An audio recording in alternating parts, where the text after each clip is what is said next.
বন্ধুরা, চলে এলাম কোটা পরিস্থিতি নিয়ে সর্বশেষ আলোচনায়।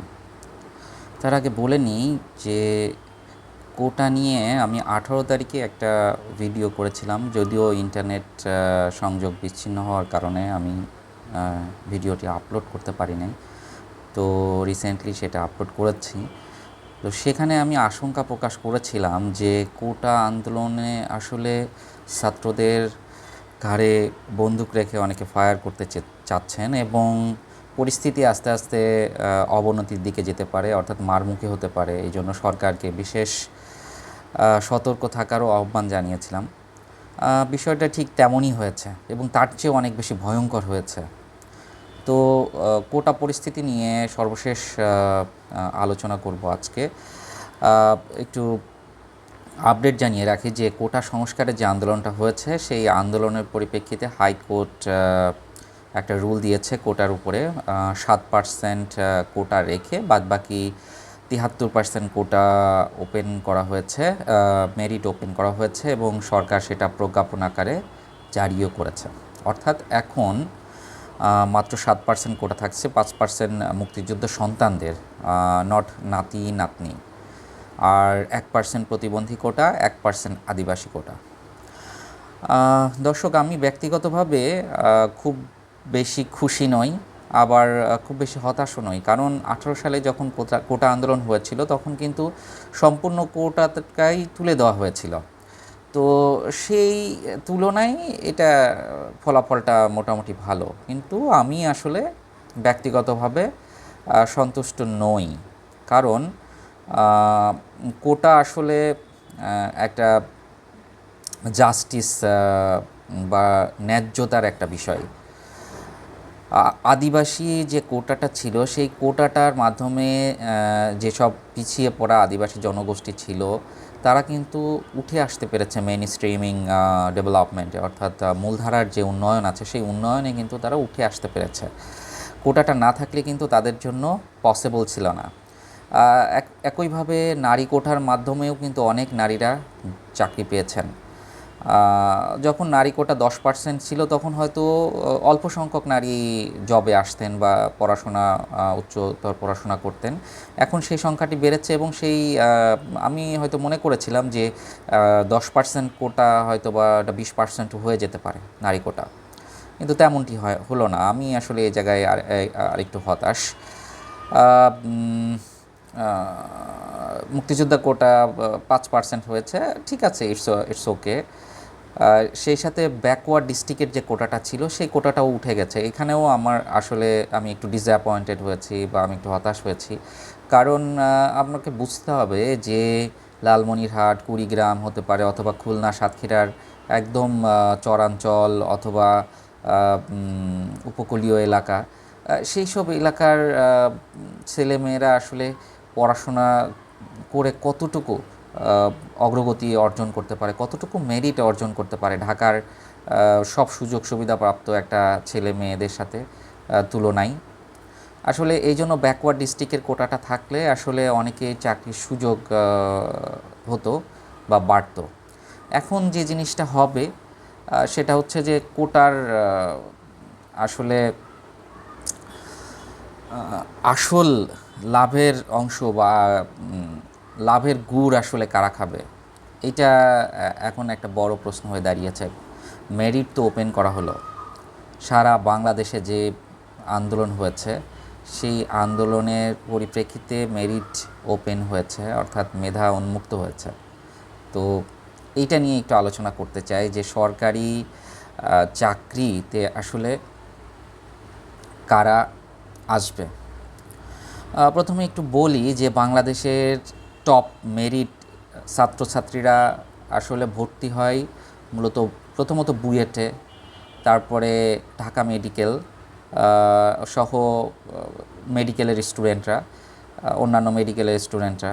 এরপরে আসে বুটেক্স, ইঞ্জিনিয়ারিং ইউনিভার্সিটি, যে 4টি ইউনিভার্সিটি আছে সেই 4টি ইউনিভার্সিটিতে। এরপরে ঢাকা বিশ্ববিদ্যালয়, জাহাঙ্গীরনগর, জগন্নাথ বিশ্ববিদ্যালয় সায়েন্স ফ্যাকাল্টিতে যারা ভর্তি হয় মেরিটের দিক দিয়ে তারা এগিয়ে।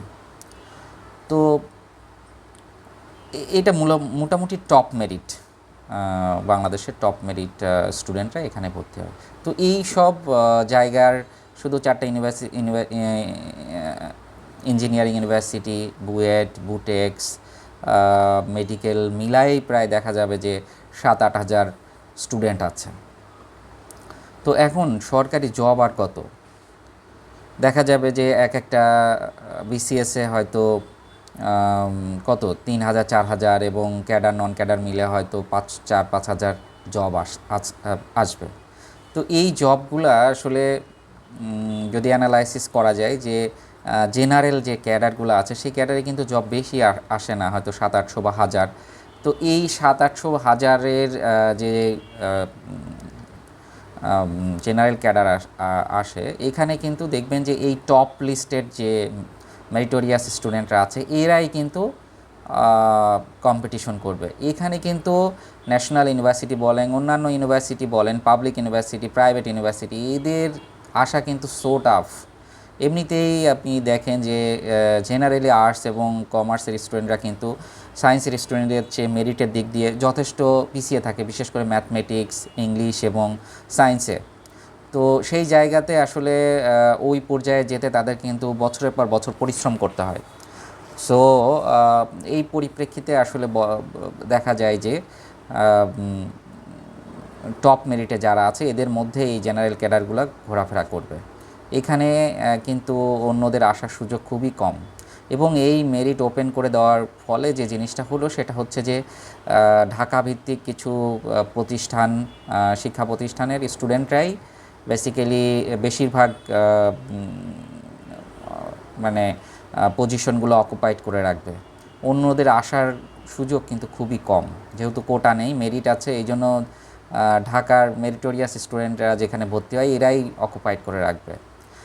তো আসলে এটা অনেকটা এমনটা হয়ে গেল যে মেরিট ওপেন করে দেওয়ার ফলে তেলো মাথায় তেল দেওয়া বিষয়টা হয়ে গেল। অর্থাৎ যার টাকা আছে সে তার সন্তানদেরকে 3টা 4টা 5টা 7টা করে টিচার রেখে পড়াশোনা করাবে, তারা মেরিটোরিয়াস হবে এবং তারাই পরবর্তীতে সরকারি চাকরি পাবে। আর যার টাকা নেই, যারা বাবা মার সাথে কাজে সহযোগিতা করে, বাড়ির কাজে সহযোগিতা করে, যারা ঠিকমতো প্রাইভেট পড়তে পারে না, সেই সব স্টুডেন্টরা আসলে যতই মেরিটোরিয়াস হোক তারা আসলে কম্পিটিশনে আসতে পারবে বলে আমার মনে হয় না। সো টাকা আছে যার, সে ভালো শিক্ষক পাবে, পড়াশোনা করবে, মেরিটোরিয়াস হবে, ভালো চাকরি পাবে, সরকারি জব পাবে, এইটাই এখন হয়ে গেল। তো এটা আসলে খুবই হতাশার। আরেকটি হতাশার হচ্ছে নারী কোটাটা। নারী কোটাটা আসলে একটা জিনিস যদি দেখা যায় যে আসলে অনার্স পাস করতে করতে একটা ছেলে অথবা একটা মেয়ের প্রায় 23-24 বছর লেগে যায়। তো একটা বিসিএস বা 2টা বিসিএস, প্রথম বিসিএসে না হলে সেকেন্ড বিসিএস হতে হতে কিন্তু একটা মেয়ের বয়স হয়ে যায় 25-26 বছর। সো সেই পরিপ্রেক্ষিতে আসলে একটা পরিবারের পক্ষ থেকে তাকে বিয়ে দেওয়ার জন্য যথেষ্ট মানসিক প্রেশার থাকে এবং এর মধ্যে বিয়ে হয়ে গেলেও কিন্তু তার একটা বার্ডেন তৈরি হয়। সো এই যে একটা ডাবল বার্ডেন তৈরি হয় বা একটা মানসিক প্রেশার তৈরি হয়, এই প্রেশার নিয়ে কিন্তু একটা ছেলের সাথে কম্পিটিশন করা তাদের জন্য অনেক কষ্টকর। যদিও সে অনেক বেশি মেধাবী হয় তারপরেও কষ্টকর, কারণ বাংলাদেশের সোশিও ইকোনমিক কাঠামোই এরকম, আর্থসামাজিক কাঠামোই এরকম। পরিস্থিতি, মেয়েদের একটু বয়স হলে বিয়ে দেওয়ার জন্য পরিবার থেকে যথেষ্ট মানে তাড়া দেওয়া হয়। তো আমার মনে হয় এই কোটাটা আরেকটু বেশি করে 20 অথবা 25% করে যদি রাখা হতো তাহলে মেয়েদের জন্য অনেক ভালো হতো। হ্যাঁ, কিছু মেয়ে অবশ্য আসবে, কিন্তু বেশিরভাগ মেয়েই কিন্তু এই বিভিন্ন ধরনের বার্ডেন এবং মানসিক প্রেশারের কারণে তারা কিন্তু পিছিয়ে যাবে। সো এই জায়গা আমি মনে করি যে লাভের লাভ তারা আসলে তাদের যে খুব বেশি হবে সেটা আমার কাছে মনে হয় না। এবং আদিবাসী যে কোটাটা ছিল সেখানেও আমার ডিস্যাটিসফ্যাকশন রয়েছে। 5% কোটা কমিয়ে 1% রাখা হয়েছে। আমি মনে করি যে এটা যথেষ্ট নয়, এই 5% কোটা পুনর্বহাল করতে হবে। তা না হলে পরে কিন্তু মূলধারার যে উন্নয়ন এবং সরকারি জবের যে সমসুযোগ সেটা কিন্তু তৈরি হবে না। একজন পাহাড়ি স্টুডেন্টদের পক্ষে কখনোই সম্ভব হবে না যে ঢাকা শহরের একটা ভালো স্কুলের স্টুডেন্টদের সাথে কম্পিটিশন করার। সো এই বিষয়ে আসলে আমি মনে করি যে কোটা উঠে যাওয়ার পরে যে খুব বেশি লাভ হবে তা হবে না। মেধাটা আসলে সরকারি জবগুলোয় আসলে কুক্ষিগত হয়ে যাবে কয়েকটা প্রতিষ্ঠানের হাতে।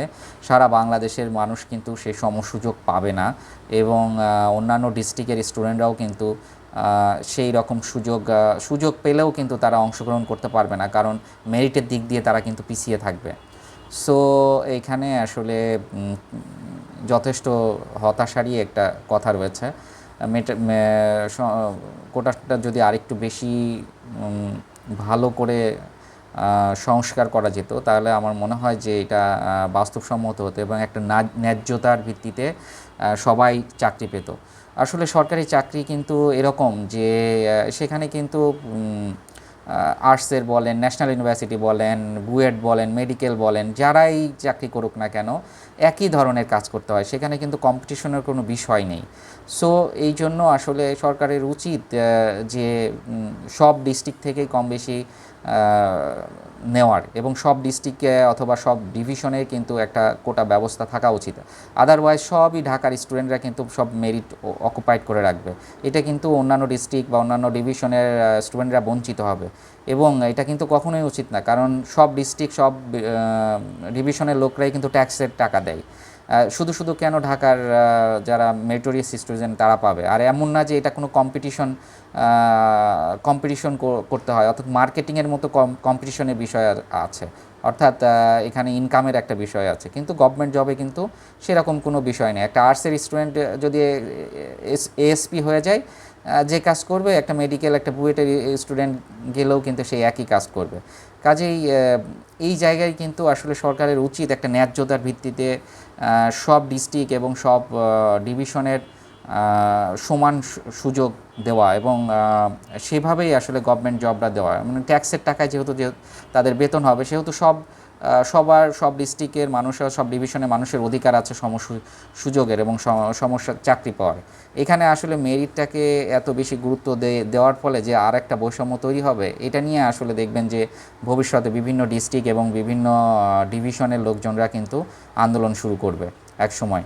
এবং আদিবাসী কোটা নিয়েও যথেষ্ট ডিস্যাটিসফ্যাকশন আছে, সেটা নিয়েও হয়তো একসময় আন্দোলন হবে। সো আমার কাছে আসলে এমনটাই মনে হয়।